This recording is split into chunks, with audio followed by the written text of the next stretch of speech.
আচ্ছা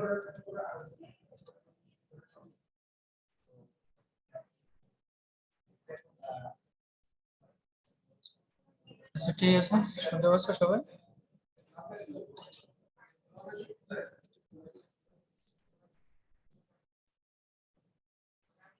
আচ্ছা, গত ক্লাসে আমরা মার্সারাইজেশন প্রসেসের উপর আলোচনা করেছিলাম। আজকে আমরা মার্সারাইজেশনের চ্যাপ্টারটা ক্লোজ করবো, ইনশাআল্লাহ শেষ করবো। মার্সারাইজেশনের বেসিক লেভেলের কেমিস্ট্রি, ইন্ট্রোডাকশন, ডেফিনেশন, কেমিস্ট্রি এবং what changes are occurred during mercerization process of cellulosic material. আমরা দেখেছিলাম কি ধরনের চেঞ্জ হয়ে থাকে। তোমরা কি বাসায় একটা স্টাডি করেছিলে কি ধরনের চেঞ্জ হয়ে থাকে?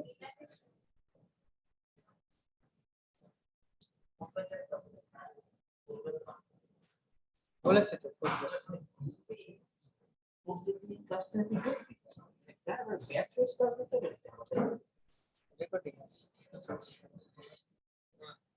আচ্ছা, তাহলে মার্সারাইজেশনের আমরা যেটা করেছিলাম, মার্সারাইজেশন কাকে বলে আর মার্সারাইজেশনের ইন্ট্রোডাকশন, ডেফিনিশন এগুলো করেছিলাম। কি ধরনের কেমিক্যাল প্রসেস হয়ে থাকে সেটা আমরা দেখেছিলাম।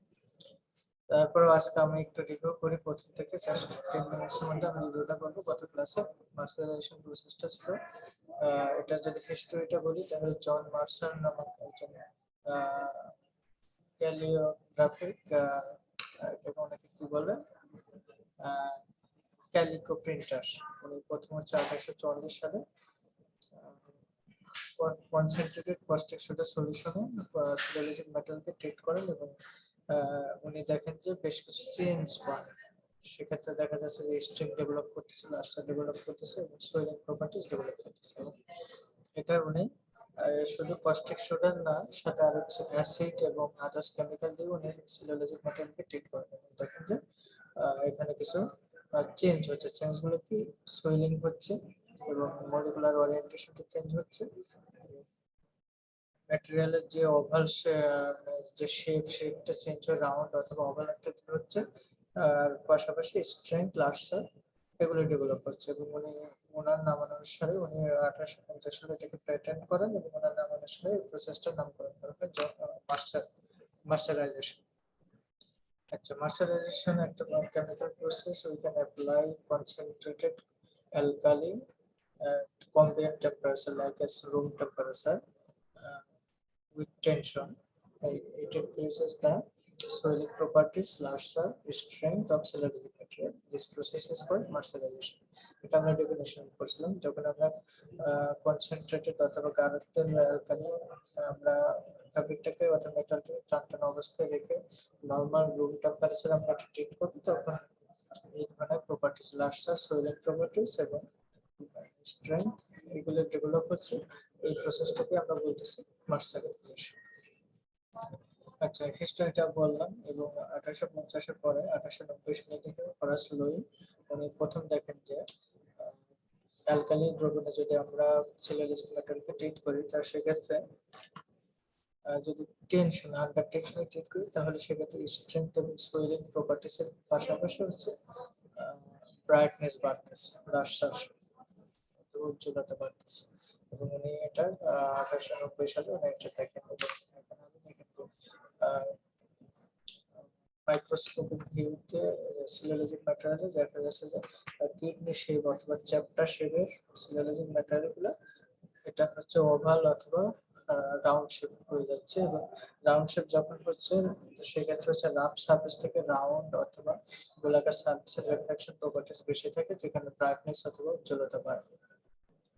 আচ্ছা, এটা আমরা হিস্টরি দেখেছিলাম এবং অবজেক্টিভ অথবা পারপাসও দেখেছিলাম। মার্সারাইজেশনের মেইন অবজেক্টিভগুলো আমরা দেখেছিলাম যে to improve the lustre, to improve the brightness, লার্সার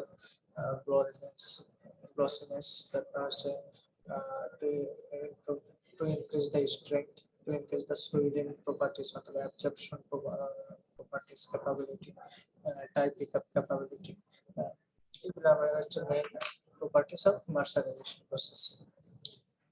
আর এটা কিভাবে হয়ে থাকে এটা আমরা একটু দেখেছিলাম এইভাবে যে যখন আমরা কনসেন্ট্রেটেড অ্যালকালি সলিউশন সেলুলোজ অথবা কটনকে রোটেট করবো তখন দেখা যাবে যে মলিকুলার স্ট্রাকচারের মধ্যে যেটা আছে, যেমন হাইড্রোজেন বন্ড আছে, সেই হাইড্রোজেন বন্ড রিসিভ করবে, ব্রেক করবে এবং ওই ভিতরে যে হাইড্রোক্সিল বন্ডগুলো আছে সেই হাইড্রোক্সিল বন্ডগুলো মানে নতুন ভাবে রিঅ্যাডজাস্টমেন্ট হবে, ওরিয়েন্টেশনটা চেঞ্জ হয়ে যাবে এবং ওরিয়েন্টেশন চেঞ্জ হওয়ার কারণে সেটা কি হবে, অ্যামারফাস রিজিয়নের পরিমাণটা বাড়তে থাকবে এবং অ্যামারফাস রিজিয়নের পরিমাণটা বাড়ার কারণে শোষণটা বাড়তে থাকবে। আর এটা যদি আমরা কমন সেন্সে যদি বলে থাকি, নরমাল মানে ইন এ ব্রিফ বলে থাকি, তাহলে সেক্ষেত্রে দেখা যাচ্ছিল আমরা জাস্ট কনসেন্ট্রেটেড অ্যালকালি সলিউশনে পটেনটা দেবো, দেওয়ার পর সেটা কি হবে, অ্যালকালিটা আমরা যদি ধরে আছে সোডিয়াম হাইড্রোক্সাইড, তাহলে সেটা কি করে, প্রথমে সোডা সেলুলোজ প্রডিউস করে, সেই সোডা সেলুলোজের মধ্যে আছে সোডিয়াম আছে এবং হাইড্রোক্সাইড আছে, হাইড্রেটেড আছে।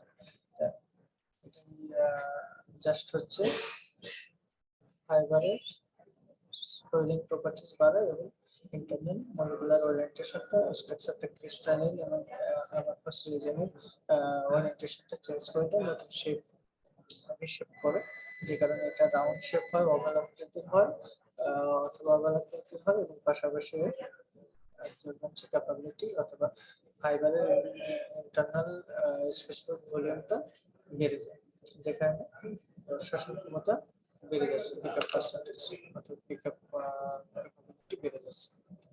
এটা আমরা গত ক্লাসে দেখেছিলাম। চেঞ্জ ডিউ টু মার্সেলাইজেশন, এটা দেখেছিলাম। এটা যদি আমরা একটা ফাইবারের ক্রস সেকশন করি, ক্রস সেকশন করে যদি মাইক্রোস্কোপিক ভিউ টপ থেকে দেখি, তাহলে সেখানে দেখা যাবে যে শেপটা এরকম, জাস্ট ওভারঅল কিডনি শেপ টাইপের চ্যাপ্টার।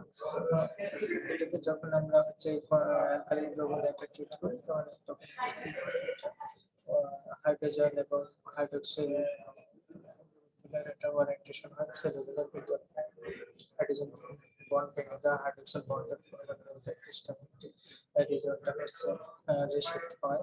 আর যেহেতু আমরা অ্যালকালি দিয়ে কস্টিক সোডা ইউজ করতেছি, সেক্ষেত্রে হচ্ছে হাইড্রোক্সিল হাইড্রোক্সিল এটা কি করে, ফাইবারের ক্রিস্টালাইন রিজিয়নের ভিতরে প্রবেশ করতে পারে, পেনিট্রেট করতে পারে, সেখানে প্রবেশ করে সেখানে আর যে অ্যাটমিক প্লেন অথবা মলিকুলার যে স্ট্রাকচার, যে স্ট্রেংথ, সেটাকে রিশেপ করতে পারে, নতুন ভাবে ওরিয়েন্টেশন করতে পারে। এটা করে না, এটা হচ্ছে রাউন্ড শেপ হয়ে যায়। আর রাউন্ড শেপ হলে তার স্পেসিফিক ভলিউমটা বাড়তে থাকে, শোষণটা বাড়তে থাকে, আর আমার পার্সেন্টেজের পরিমাণটা মানে ভ্যাকেন্ট স্পেস অ্যাভেলেবিলিটি হচ্ছে। এটা আমরা দেখছিলাম change due to mercerization. What happens to cotton during mercerization? এটা আমরা দেখেছিলাম ধাপে ধাপে, কয়েকটা ধাপে এখানে দেওয়া আছে, তোমাদের গত ক্লাসে আমি দেখিয়েছিলাম। জাস্ট একদম ফাইবার পেপার অথবা আনমার্সেলাইজড কটনের মাইক্রোস্কোপিক ভিউটা এটা। এরপরে যখন আমরা এটা অ্যালকালি অথবা কনস্ট্রাকশনের সলিউশনে দেবো, আস্তে আস্তে এটা কি হবে, হাইড্রোজেন বন্ডগুলো ভাঙতে থাকবে এবং ক্রিস্টালাইন রিজিয়নটা রিশেপ হতে থাকবে, আবার রিজিয়নের পরিমাণটা বাড়তে থাকবে। আর এর পাশাপাশি বাড়তে থাকবে, এইভাবে আস্তে আস্তে জাস্ট আমরা ফাইনালি এই রাউন্ড অথবা অর্গানিক সেলুলোজিক ফাইবার পাবো। আর একটা ফাইবার যখন চেঞ্জ হয়েছে, আলটিমেটলি ইয়ার্ন অথবা ফ্যাব্রিকের ফুল শেপটা চেঞ্জ হয়ে যাচ্ছে এবং সেক্ষেত্রে দেখা যাচ্ছে যে গ্রস ইমেজ বাড়তেছে। একটা রাউন্ড শেপের উপরে যদি কোনো লাইট রিফ্লেকশন হয়, তার রিফ্লেক্টেড পরিমাণটা অনেক বেশি থাকে দেন দ্য আদার রাফ সারফেস থেকে। রাউন্ড সারফেস বেশি পরিমাণ রিফ্লেক্ট করে, আর রিফ্লেক্ট বেশি হলে সেটার ব্রাইটনেস লার্সারটা বেশি হবে। আচ্ছা, এখানে দেখো spelling of the fibre takes place the cross section like kidney shape become circular, মানে এই কিডনি শেপ টাইপটা হচ্ছে সার্কুলার, লাইক সার্কুলার অথবা ওভাল, মানে পেটিং বা ফিটিং এরকম হতে পারে। শ্রিঙ্কেজ লেন্থ, যখন হচ্ছে ফাইবারটা হচ্ছে মিলিত হয়, যেটা গোলাকার হয়ে যায়, তখন এটা হচ্ছে লেন্থটা শ্রিঙ্ক করে, ছোট হয়ে যায়, লেন্থ ছোট হয়ে আসে, আর স্ট্রেংথটা ইমপ্রুভ করে, আর ব্রাইটনেসটা ডেভেলপ করছে। এটা একটা ইমেজ এখানে দেওয়া আছে মার্সারাইজড সেলুলোজের অথবা কটন ফাইবারের, এখানে মাইক্রোস্কোপিক ভিউটা দেওয়া আছে। গত ক্লাসেও দেখিয়েছিলাম। এটা হচ্ছে আনমার্সারাইজড কটন। এটা মাইক্রোস্কোপে দেখো একটা চ্যাপ্টার ডোমেনের পরিমাণ অনেক বড়। ফাঁকা জায়গার পরিমাণ, এই যে কালো যে দাগটা দেখেছি এটা আমরা বলি লোমেন, ফাইবারের ভিতরে ফাঁকা জায়গা।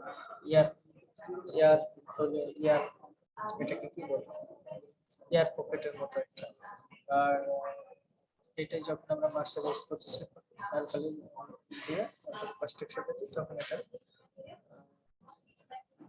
শেপটা এরকম হচ্ছে, অনেকটা ওভাল আকৃতি, এবং সেম ফাইবারটি এরকম তার স্পেশাল ভলিউম বেড়ে যাচ্ছে, তার বেড়ে যাচ্ছে, যে কারণে এটা পিকআপ পার্সেন্টেজ অথবা অ্যাবজর্পশন ক্ষমতা বেড়ে যাচ্ছে।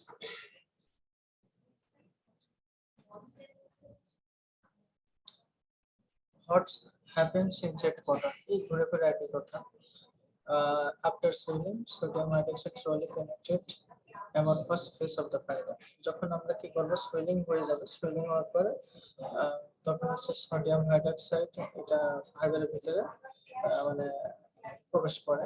Reaction between the alkali and the micellar occurs, completing the generation of alkali সেলুলোজের সাথে যেরকম প্লাস্টিক সাথে দেওয়া আছে, সেখানে সোডা সেলুলোজ তৈরি হচ্ছে। এটাকে আমরা সেলুলোজ ফেজ 1 বলতে পারি।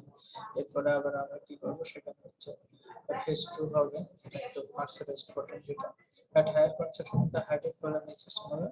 Hydrate cause lower swelling but able to penetrate the hydrate যে অংশটা থাকে এটা কি করে, এটা solubility কম এবং সোয়েলিং, ফাইবারকে কম সোয়েলিং করে, সোয়েলিং প্রপার্টিসটাও কম, কিন্তু এটা কি করে ফাইবারের ক্রিস্টালাইন রিজনের ভিতরে প্রবেশ করতে পারে, পরে দেন হচ্ছে ক্রিস্টালাইনটি রিসেপ্ট করতে পারে, ওয়ারেন্টেশন করতে পারে।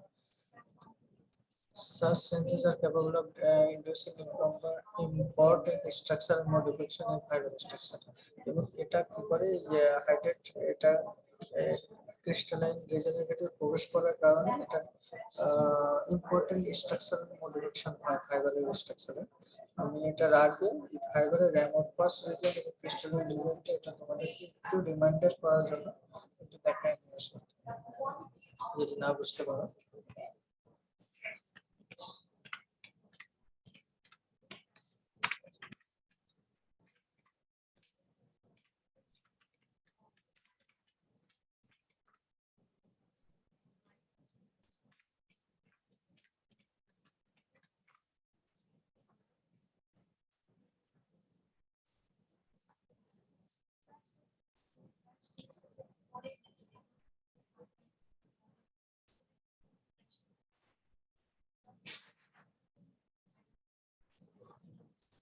এটা দেখো, এটা হচ্ছে অ্যামরফাস এরিয়া, এটা হচ্ছে ক্রিস্টালাইন এরিয়া, এটা হচ্ছে একটা ম্যাটেরিয়ালকে যদি আমরা কনসেন্ট্রেট করি, যে কোনো একটা পলিমারিক ম্যাটেরিয়াল হতে পারে। আমরা যদি কটন বলি, কটনকেও আমরা পলিমার বলতে পারি, ন্যাচারাল পলিমার বলতে পারি, কারণ সেখানে হচ্ছে মোর দেন 5000 মনোমারিক ইউনিট অথবা গ্লুকোজিক ইউনিট এটা পরস্পর কানেক্টেড হয়ে চেইন আকারে কানেক্টেড হয়ে এটা কি হচ্ছে, একটা ফাইবার তৈরি করতেছে, সেটাকে আমরা ন্যাচারাল পলিমার বলতেছি, ন্যাচারাল ফাইবার যেমন কটন বলতেছি। এরকম হচ্ছে পলিমার সাথে দুই ধরনের হয়, পলিমার সায়েন্সে পড়েছি, ন্যাচারাল এবং সিনথেটিক বা ম্যানমেড। ন্যাচারাল পলিমার আমরা যে ফাইবারটা কটন অথবা সেলুলোজ বলতেছি, এটা একটা ন্যাচারাল পলিমার। সেটাও যদি কনসিডার করি তাহলে দেখেন একটা ফাইবারের স্ট্রাকচারের মধ্যে দুটো রিজন থাকে, একটা হচ্ছে ক্রিস্টালিন আর একটা হচ্ছে অ্যামারফাস। ক্রিস্টালিন রিজনে হচ্ছে অ্যাটমিক প্লেনগুলো খুব ক্লোজলি থাকে এবং কার্বন কোভ্যালেন্ট বন্ড দ্বারা কানেক্টেড থাকে, স্ট্রং বন্ড দ্বারা কানেক্টেড থাকে এবং খুব ভালো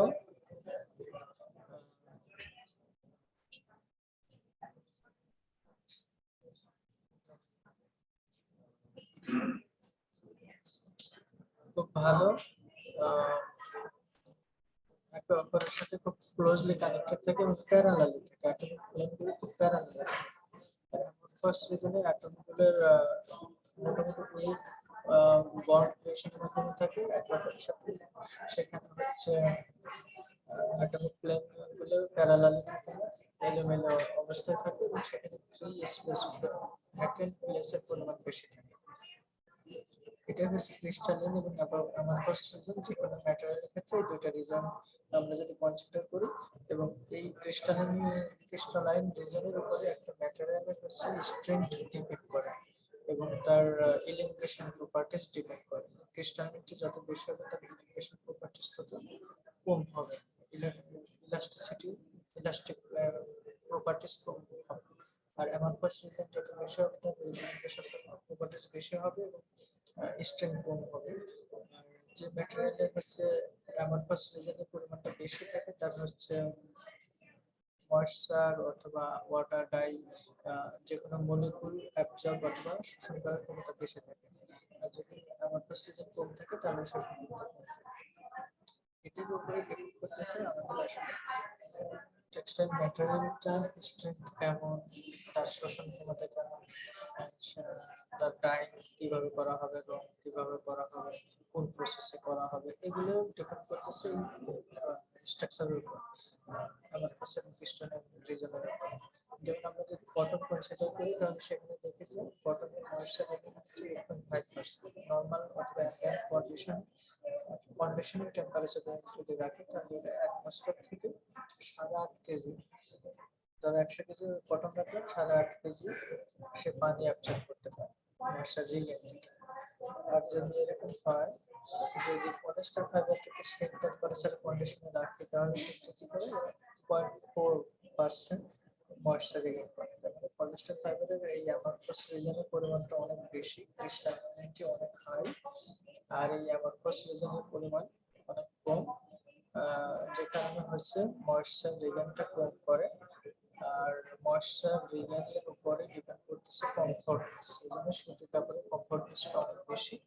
আর আদার্স সিনথেটিক কাপড় যেগুলো হচ্ছে ক্রিস্টালিনিটি অনেক বেশি, অ্যামারফাস রিজনের পরিমাণ অনেক কম, যে কারণে ময়েশ্চার রিলেনটা খুব কম করে, তার কমফোর্টনেসও খুব কম থাকে।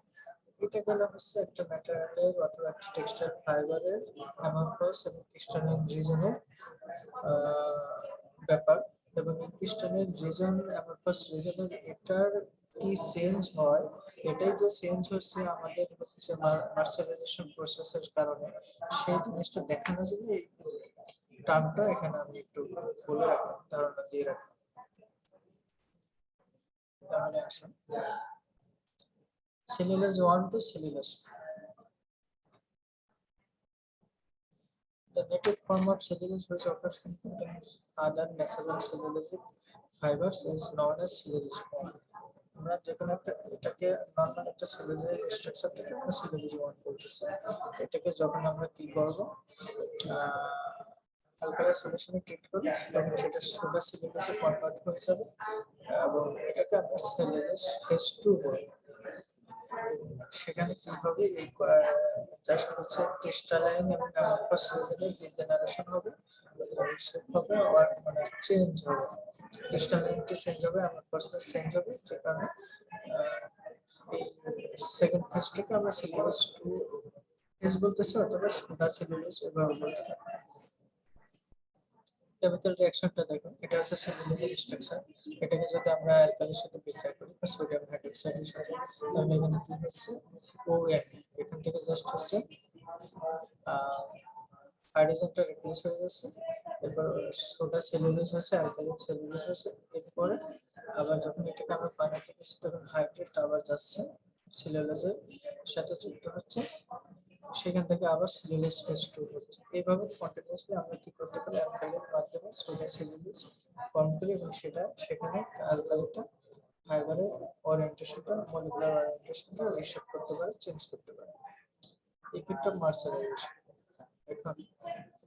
এখন গত ক্লাস এবং আজকের আলোচনার রিভিউতে আমরা একটু বুঝতে পারতেছি যে মার্শালাইজেশন ফাইবার স্টেজে কি ধরনের চেঞ্জ করে, ফাইবার লেভেলে কেমন চেঞ্জ করে, মলিকুলার লেভেলে কেমন চেঞ্জ করে, এখানে দেওয়া আছে। এটা হচ্ছে ফাইবার, জাস্ট হচ্ছে একটা ফাইবার এখানে দেওয়া আছে, সেই ফাইবারটা অনেক চ্যাপ্টা কিউবনি টাইপের। এটাকে যখন আমি মার্শালাইজ করছি তখন এটা গোলাকার রাউন্ড শেপ হয়ে গেছে।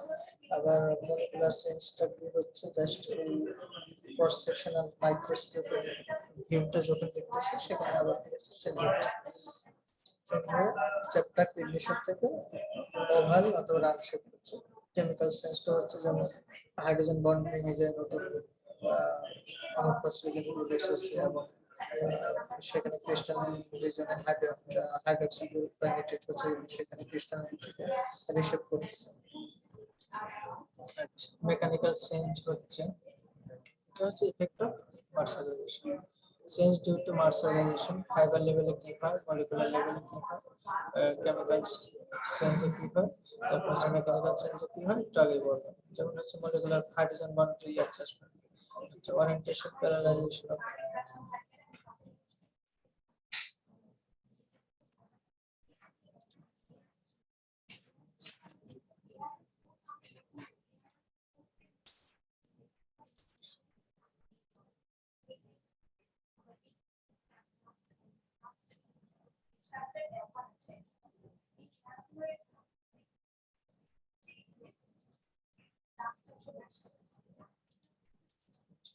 তো ফাইবারের স্টেজে বললাম যে সুইলিং হয়, cross sectional morphological cross sectional due to morphological change হয়, তারপর হচ্ছে শ্রিঙ্কেজ, ফাইবারটা কি করছে, লেগটা যেহেতু উইথ মানে উইথটা মোটা হয়ে আসতেছে, এটাকে কি বলে,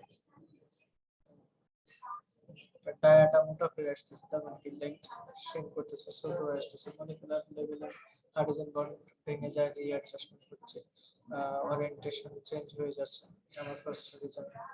তারপর orientation of the crystal direction of the fibre length, ওরিয়েন্টেশনটা চেঞ্জ হয়ে যাচ্ছে crystal রিজনে।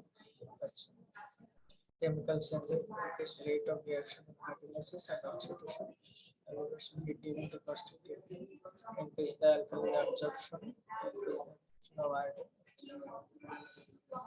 So effects on crystallinity, crystallinity কি হচ্ছে যখন হচ্ছে সোডিয়াম এবং hydrogen caustic soda, sodium hydroxide দেওয়া হচ্ছে, হাইড্রোক্সাইড গ্রুপটা কি হচ্ছে ক্রিস্টালাইন রিজনে পেনিট্রেট করতেছে, হাইড্রোজেন পেনিট্রেট করছে, ক্রিস্টালিনিটি ইনক্রিজ করতেছে, লেংথ ডিরেকশন লংগিটিউডাল ফাইবারের লংগিটিউডাল ডিরেকশন, তখন সেটা কি হচ্ছে স্ট্রেংথ ডেভেলপ করতেছে, স্ট্রেংথ ডেভেলপ করতেছে। আর স্ট্রেংথ ডেভেলপ করতেছে তার মানে কি হাইড্রেটটা কি করতেছে ফাইবারের ক্রিস্টালাইন রিজনটাকে ক্রিস্টালিনিটি ইমপ্রুভ করে দিচ্ছে। এরপর হচ্ছে সুইলিং এন্ড মার্সারাইজেশন, সুইল আপ দ্য হচ্ছে আমার রিজন হাইড্রোজেন বন্ডটা ভেঙে রিঅ্যাডজাস্টমেন্ট হচ্ছে আমার রিজন বেড়ে যাচ্ছে এবং ক্রস সেকশনাল এরিয়াটা রাউন্ড শেপ হওয়ার কারণে বেড়ে যাচ্ছে। এখন আলটিমেটলি তার ভেতরে স্পেস, ফ্রি স্পেস, ভ্যাকেন্ট স্পেসটা প্রডিউস হচ্ছে। ইফেক্ট অফ দ্য মার্সারাইজেশন ফটোগ্রাফি, এই দেখো এখানে কি ধরনের ইফেক্ট হয়, এখানে একটা সিম্বল দেওয়া আছে মার্সারাইজড এবং আনমার্সারাইজড কটন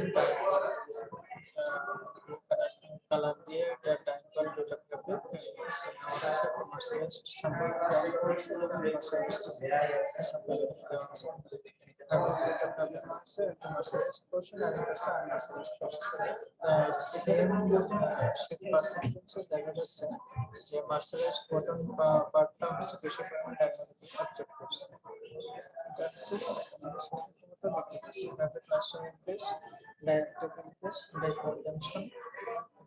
যেহেতু সেম অ্যামাউন্ট শেপ পার্সেন্ট দিয়ে যদি বেশি পরিমাণ অথবা ডার্ক শেপ প্রডিউস করা পসিবল হয় তাহলে সেখানে 50% পর্যন্ত কনজাম্পশন রিডিউস করা, ডাই কনজাম্পশন রিডিউস করা economical process.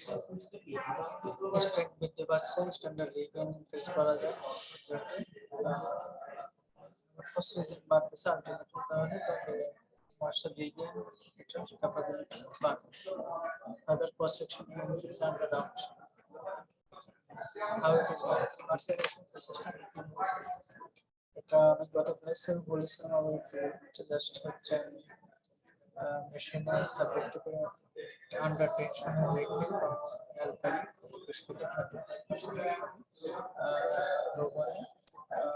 Room temperature ফ্যাব্রিকটা treat করা হয়, অবশ্যই টেম্পারেচার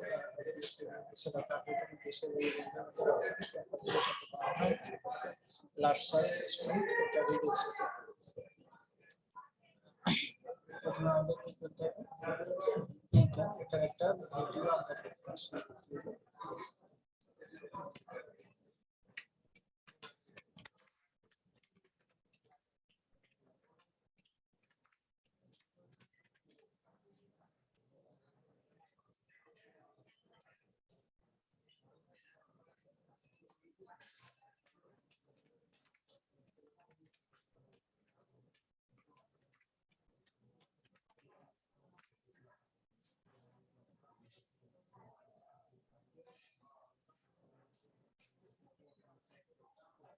একটা মাইক্রোস্কোপিক ভিউয়ের অ্যানিমেশনটা একটু দেখে আমরা মাসের কারণ দেখতে পাচ্ছেন।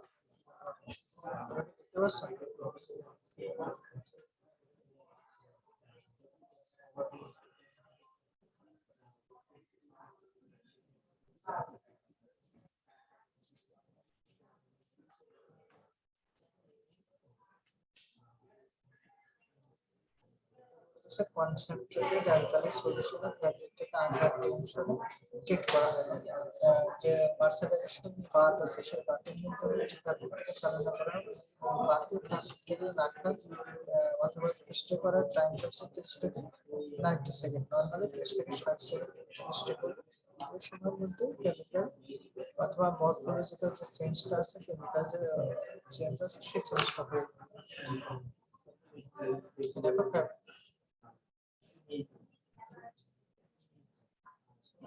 এটা হচ্ছে আনমার্সারাইজড কটন ফাইবার। এটা যদি ক্রস সেকশন করি, প্রসেসিং করি, তাহলে সারফেসটা এরকম হবে। সেটাই বলতেছে ফিটনেস শেপটা রাউন্ড শেপে যাবে। জাস্ট ওটার সাথে যখন আমরা এক ড্রপ কস্টিক সোডা দিলাম, তাহলে এটা কি হচ্ছে, এভাবে শেপ চেঞ্জ হয়েছে সোডা।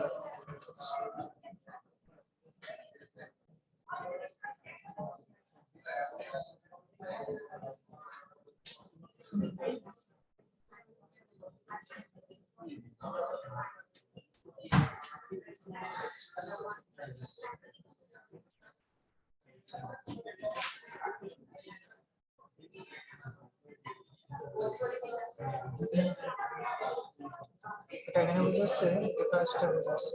ডান সাইডে যেটা দেখতেছে এটা হচ্ছে আনমার্সারাইজড কটন, আর বাম সাইডে যেটা এটা mercerized. Same amount of dye apply করা হচ্ছে এবং সেম প্রসিডিউর, সব কন্ট্রোলিং প্যারামিটার সেম রাখা হচ্ছে।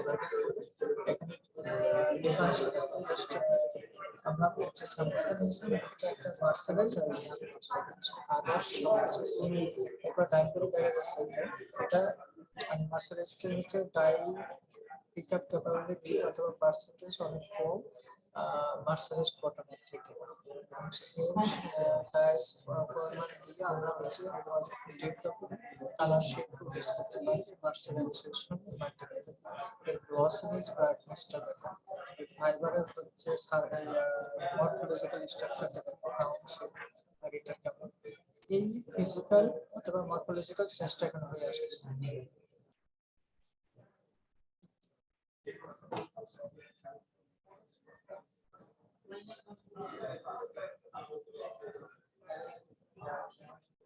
এটা গেল। আমরা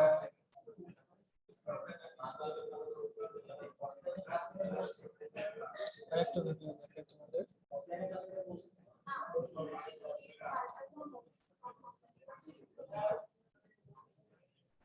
মার্সারাইজেশন একটা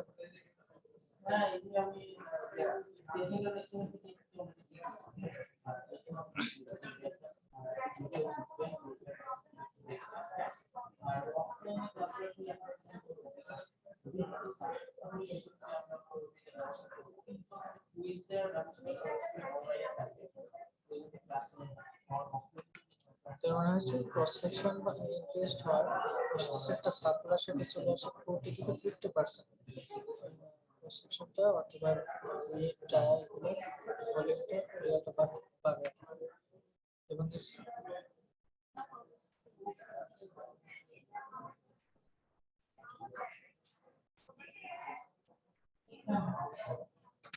যখন হচ্ছে একটা রাউন্ড শেপ আসতেছে তখন এটা কি হচ্ছে, গোলাকার করে বুঝতে হচ্ছে রিফ্লেকশনটা খুব বেশি হবে।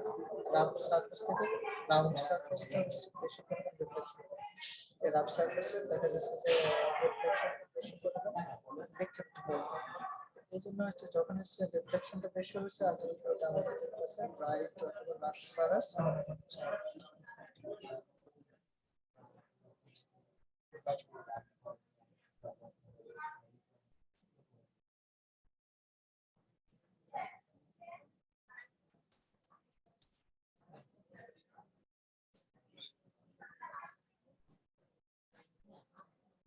আমি যেটা বলেছিলাম same die same reflection same পরিমাণ আমরা ডাই দিয়েছিলাম, সেম পরিমাণ others chemical compound parameter same দিলাম। মার্সারাইজড এবং আনমার্সারাইজড কম্পাউন্ড স্যাম্পলটাকে ডাই করতেছি, তখন দেখা যাচ্ছে মার্সারাইজ পার্টটা হচ্ছে বেশি পরিমাণ ডায়াগোনালি অ্যাবজর্ব করছে, তার পার্সেন্টটা ভালো এবং তার গ্লসিনেস ব্রাইটনেস লার্জসারটাও ভালো।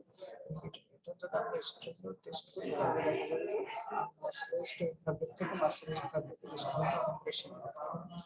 এটা মোটামুটি একটা ধারণা দেওয়ার জন্য ভিডিওগুলো তোমাদের দেখাইলাম। এখন আসলো প্রসেস সার্ট অফ মার্সারাইজেশন, কিভাবে আমরা এই মার্সারাইজেশন প্রসেসটাকে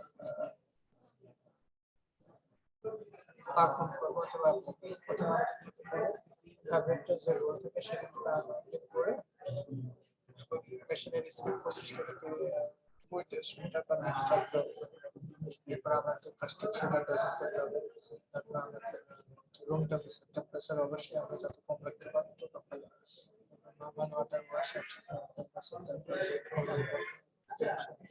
পিএস কন্ট্রোল করবো, ময়েশ্চার ট্র্যাক করবো, তারপরে হচ্ছে আমরা ময়েশ্চারাইজেশন হয়ে যাবে, তারপর update set solution alkali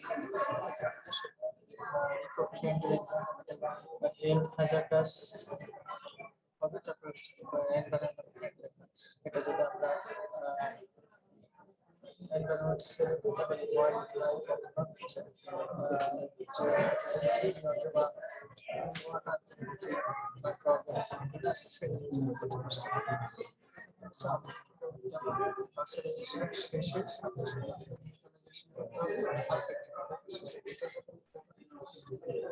acid solution আমাদের ইউটিলাইজেশন করতে হয়। এরপর হচ্ছে পারপাস পূর্বজ ড্রাইং করে নেক্সট ডাইং এর জন্য কালারেশন আমরা একটু পাঠিয়ে দিতে পারি। এটা হচ্ছে প্রসেস কনসেপ্ট। এটা বুঝতে পারছো?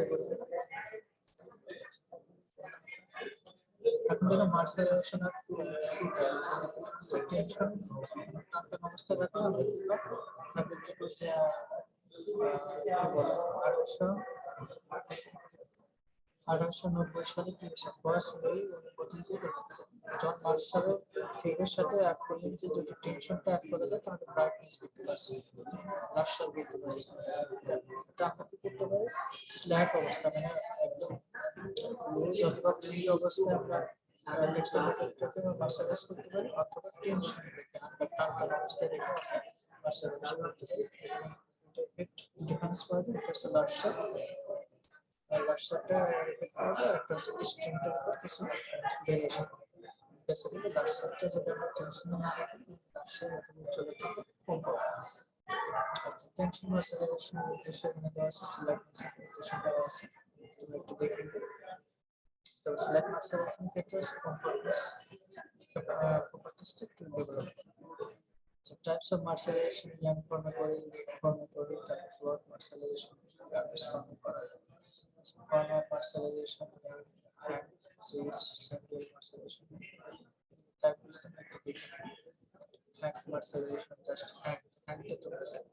The short solution was should I hang formally. জোড়ায় দেখছে হ্যান্ড মার্শালাইজেশন মেশিনে এটাকে প্লেস করে ওখানে ফার্স্ট ছোট সলিউশন বাটার মধ্যে দিয়ে ফ্যাব্রিকটাকে হ্যান্ডটাকে সার্কুলেট করা হয়, অথবা এটাকে সিল্ক অথবা ডুবাইও প্রসেস করা যায়। ফ্যাব্রিক মার্শালাইজেশন ওভেনের ক্ষেত্রে জাস্ট এরকম একটা মেশিনে ফ্যাব্রিক ইউজ করা হয়, যেটা হচ্ছে সেমলেস হতে পারে। ফ্যাব্রিকের উইথ বরাবর হচ্ছে জাস্ট স্পিনের ভিতর ফ্যাব্রিকটাকে দুই পাশে উইথে পিনের ভিতর দিয়ে ফ্যাব্রিকটাকে আটকে দেওয়া হয়, চলতে থাকে।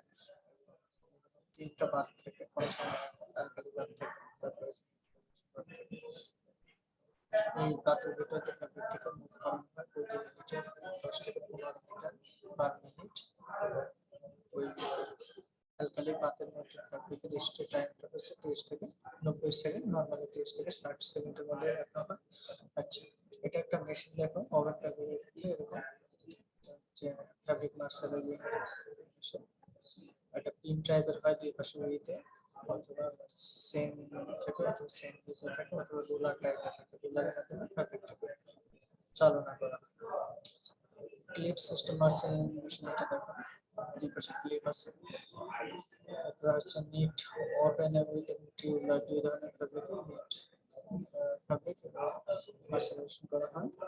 ওপেন ও টিউবলার দুইটা মেশিনের এখানে ইমেজ দেওয়া আছে। মেশিন অফ ফ্যাব্রিক, এটা হচ্ছে জেনারেল মেশিন। সলিউশন প্রথম দিকে দেখে এখানে ইন্ট্রোডিউস ফ্যাব্রিকটাকে সেট করা হচ্ছে। তারপর হচ্ছে এটা হচ্ছে বার, সেটা বাদ এখানে বার ফ্যাব্রিকটাকে চালানো হচ্ছে রুলার গাইড রুলার সাহায্যে বাদে সেম অথবা ইমার্জ করা হচ্ছে। এটাকে গাইড রুলার সাহায্যে টেনশন রুলার সাহায্যে টেনশন দেওয়া হচ্ছে, পাশাপাশি স্ক্রুজ করা হচ্ছে। হচ্ছে স্পিডার স্টেবিলাইজার হচ্ছে নিউট্রালাইজেশন এন্ড ফাইনালি নিউট্রালাইজ করা হচ্ছে এবং রিলিজ করা হচ্ছে, রিলিজ প্রসেস করা হচ্ছে। মেইন পার্টস গুলো কি একটু দেখুন। Guide roller, immersion roller, alkali different horizontal fabric passing speed, এটা 12 থেকে 15। সিঙ্গেল মার্শালাইজেশন ফ্যাব্রিক হতে 12, double mercerization 15 first time 12 second time আমরা করতে থাকি, তাহলে সেটা হচ্ছে 15 মিটার স্পিড, সেটাকে আমরা বাড়াতে পারি। আচ্ছা, মিড প্রেসার আছে কত, যে রুলার যে প্রেসারটা সেটা এখানে দেওয়া আছে। এটা একটু দেখুন, 1.5 বা 1.5 পর্যন্ত রাখা হয়।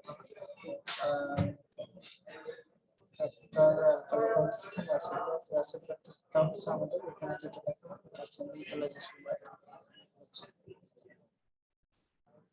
আর ফ্যাক্টরস অফ মার্শালাইজেশন, এটা এটার ক্ষেত্রে আমি বলেছিলাম যে ডেফিনিশন অফ মার্শালাইজেশন যখন বলেছিলাম তখন বলেছিলাম যে important factor concentration of alkali concentration হচ্ছে এটা রেঞ্জ করতে 35 থেকে 55 পর্যন্ত টোটাল ডিগ্রি পর্যন্ত এটা কনসেন্ট্রেশন অথবা স্পেসিফিক গ্র্যাভিটি থাকে। আর এটা ইউজ করতে হয় 21 থেকে 35% রিস্ট্রিক্টেড। এখানে টেম্পারেচার অবশ্যই 18 থেকে 20 এর মধ্যে রাখতে হয়, টেম্পারেচার যত কম রাখা যাবে তত ভালো। আর টাইমটা ফ্যাক্ট 30 থেকে 60 সেকেন্ডের মধ্যে রাখতে হবে। টেনশনটা ফ্যাক্ট, কারণ টেনশন টান অবস্থায় না রাখলে ব্রাইটনেস লার্সারটা পাবে। তো এই মার্শালাইজেশনের প্রসেসের সাথে ইম্পর্টেন্ট ফ্যাক্টরস অথবা কম্পোনেন্ট তাহলে কি এটাকে আমরা বলতে পারি কোর, যেমন টাইম, টেম্পারেচার, তারপর হচ্ছে টোটাল এবং হচ্ছে টেনশন, এটাকে সব কোরটি বলা হয়। বুঝতে পারছেন?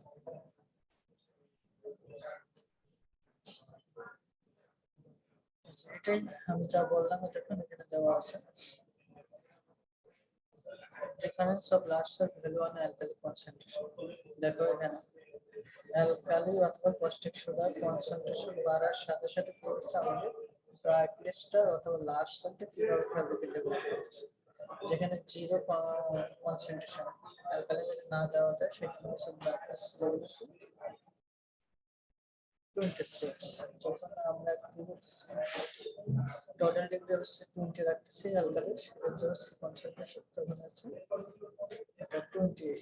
এরপর আস্তে আস্তে ধাপে ধাপে যাবে 52 টোটাল ডিগ্রি কনসেন্ট্রেশন আর অ্যালকালি, কারণ আমরা ব্রাইটনেস পাচ্ছি প্রায় 76%। এরপরে যখন আবার কনসেন্ট্রেশন অ্যালকালি বাড়তে থাকে তখন 58 অথবা 58 পাওয়া যায়, তখন আবার ব্রাইটনেস করতে থাকে। তাহলে এই রেঞ্জটা হচ্ছে 35 থেকে 55 পর্যন্ত আমরা খুব ভালো করে অ্যালকালি কনসেন্ট্রেশন ভালো ব্রাইটনেস পেতে পারি। এরপর দেখো effect of temperature of moisturization on the fibre lustre. টেম্পারেচারের টেম্পারেচার যত কম রাখতে পারবো, 7.5 ডিগ্রি সেন্টিগ্রেড টেম্পারেচার, এটার ব্রাইটনেস ছিল হাই 76, এটা যখন 17 degree centigrade pick up, 25 degree 57, 35 ডিগ্রিতে 40, মানে টেম্পারেচার যত বাড়বে এই ব্রাইটনেসটা তত কমতে থাকবে। তার মানে ইম্পর্টেন্ট প্যারামিটার হচ্ছে টেম্পারেচারটাও অবশ্যই আমাদের কম রাখতে হবে, 18-20 ভিতরেই রাখতে হবে, নিচে রাখতে হবে। আচ্ছা, কন্ট্রোলিং পয়েন্ট এগুলো গেল। রেসিপিটা দেখো, 25 থেকে 35% স্ট্রেংথের প্লাস্টিক সেখানে হচ্ছে কনসেন্ট্রেশন 35 থেকে 55 টোটাল ডিগ্রির মধ্যে রাখতে হবে। মার্সেলিং ওয়েট দিতে হবে, টাইম 70 থেকে 80%। এন্ড হুইচ স্টেজ মার্সেলিং যেমন ক্রেপ ফ্যাব্রিক করতে পারি, ডিসাইজিং করা ফ্যাব্রিক করতে পারি, ডিসাইজিং স্কোয়ারিং করা ফ্যাব্রিক, ডিসাইজিং করা ফ্যাব্রিক করতে পারি। টাইম করা ফ্যাব্রিকটা আমরা মার্সেলিং অ্যাপ্লিকেশন দেবো। সুইং থ্রেডের ক্ষেত্রে ডেনিম, তারপর পিলো ম্যাটেরিয়াল, বিভিন্ন কটন, নাইলন, বিভিন্ন ধরনের ম্যাটেরিয়াল প্রোডাক্ট এই প্রোডাক্ট তৈরিতে আমরা মার্সারাইজেশন কতটা হলে সেই বিষয়টা একটু জানা দরকার। টেস্ট মেথডটা কি আমাদের একটু দেখা দরকার। যেমন AATCC আছে, American association of textile chemistry colourist, ওনারা বেশ কিছু টেক্সটাইলের ক্ষেত্রে বেশ কিছু স্ট্যান্ডার্ড ডেভেলপ করছে। তার মধ্যে একটা হচ্ছে মার্সারাইজেশন। এই মার্সারাইজেশনটা কতটা হলে কেমন হলে এটা মার্সারাইজেশন পারফরম্যান্সটা কেমন টেস্ট করার জন্য আমাদের একটা ফর্মুলা আছে, তো ব্যারিয়াম হাইড্রক্সাইড টেস্ট। এই ব্যারিয়াম হাইড্রক্সাইড টেস্টের ফর্মুলা হচ্ছে এখানে দেওয়া আছে, দেখুন amount of barium hydroxide absorb by mercer, মানে যে ফাইবারটা আমরা মার্সারাইজ করেছি ওই মার্সারাইজ ফাইবার কি পরিমাণ বেরিয়াম হাইড্রক্সাইড অ্যাবজর্ব করতেছে, এবং এর সাথে হচ্ছে আনমার্সারাইজড ফ্যাব্রিক নেব সেটা কি পরিমাণ বেরিয়াম হাইড্রক্সাইড অ্যাবজর্ব করতেছে। মানে মার্সারাইজড ফাইবার অথবা মার্সারাইজ করার কটন কি পরিমাণ বেরিয়াম হাইড্রক্সাইড অ্যাবজর্ব করলো, শোষণ করলো, এবং আনমার্সারাইজ কটন কি পরিমাণ শোষণ করলো। এই দুটার ডিফারেন্সটাকে আমরা সত্যের আগে প্রকাশ করলে বেরিয়াম নাম্বার পেতে পারি। বেরিয়াম নাম্বার দ্বারা আমরা বুঝতে পারি যে কটন মার্সারাইজেশন কি পরিমাণ হয়েছে। এটা রেঞ্জটা হচ্ছে 115 থেকে 130। এটার যে ভ্যালুটা পাবো, মার্কটা পাবো, সেই মার্কটা হচ্ছে 115 থেকে 130 এর মধ্যে থাকে, আমরা বুঝবো যে মার্সারাইজেশনটা ভালোভাবে হয়েছে।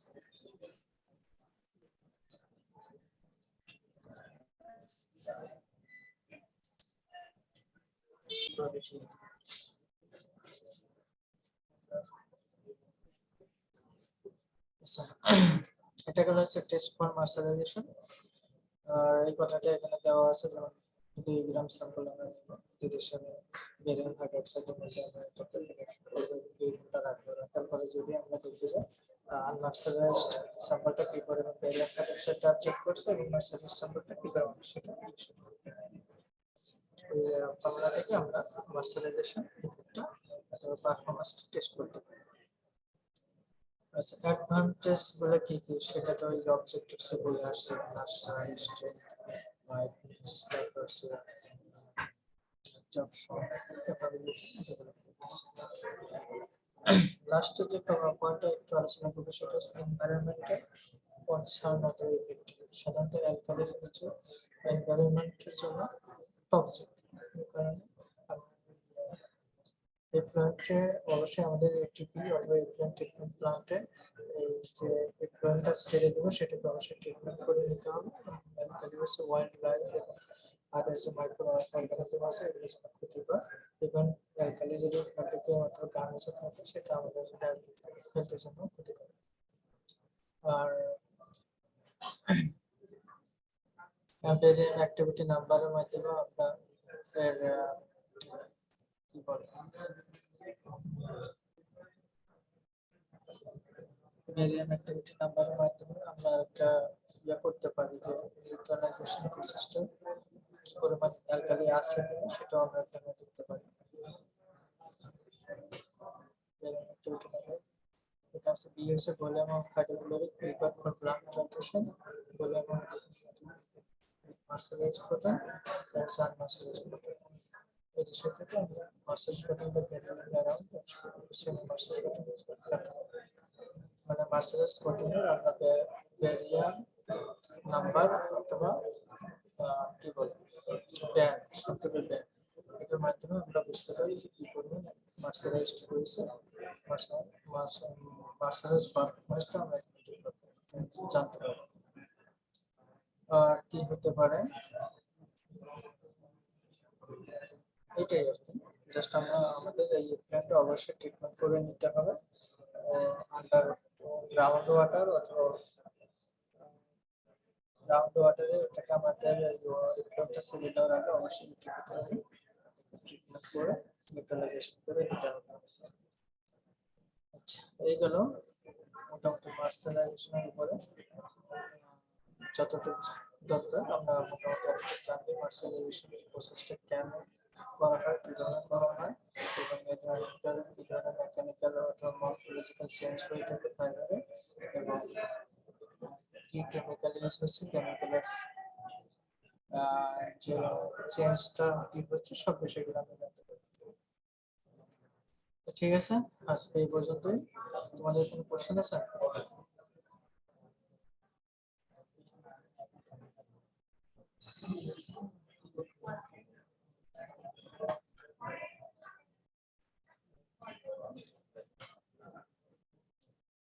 আচ্ছা, কোশ্চেন যদি না থাকে তাহলে তোমরা একটু বাসায় স্টাডি করো, স্টাডি করে যদি কোনো কোশ্চেন থাকে তাহলে নেক্সট ক্লাসে এটা আমি একটু রিভিউ করে দেন আবার নতুন টপিকে চলে যাব। ঠিক আছে, সে পর্যন্ত ভালো থেকো।